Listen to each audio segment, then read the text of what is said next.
Urban जो दौर।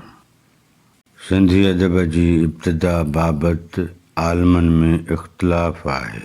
ॿोलीअ जा के आलिम चवनि था त सिंधी शेर अदब जी शुरूआति अरबनि जे दौर में थी ऐं कुझु आलिम चवनि था त सिंधी शेर अदब जी शुरूआति सूमरनि जे दौर खां थी।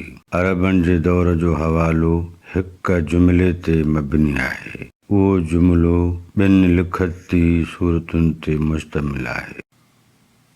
पहिरीं सूरत अरह बरह कन करह करा करी मंदरा।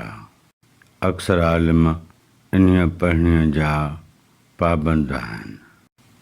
ॿी सूरत अरह सरह ककरा की करा मंदरा।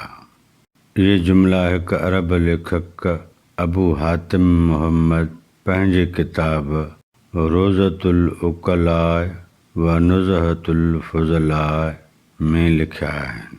अबू हातिम मुहम्मद किताब में लिखे थो त हिकु सिंधी माण्हू बगदाद वियो ऐं उते यहया बिन बिरमकीअ जे रूबरू इहो जुमिलो पढ़ियाईं। इन जुमिले जी माना हिन रीति ॿुधाई वञे थी।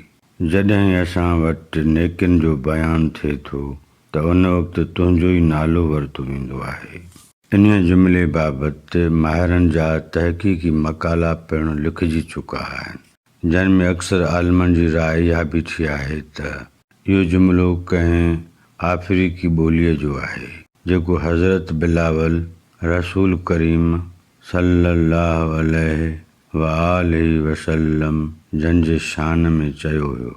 जेकॾहिं मथियनि जुमिलनि खे सिंधी जुमिलो करे सम्झो बि वञे तॾहिं बि हिन दौर खे सिंधी अदब जो दौर नथो चई सघिजे।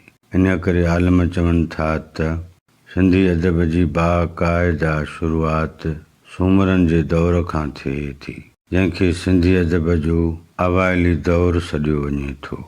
अरबनि जो दौर 1050 ईस्वीअ ते ख़तमु थिए थो। सिंधी अदब ऐं ज़बान जी तारीख़।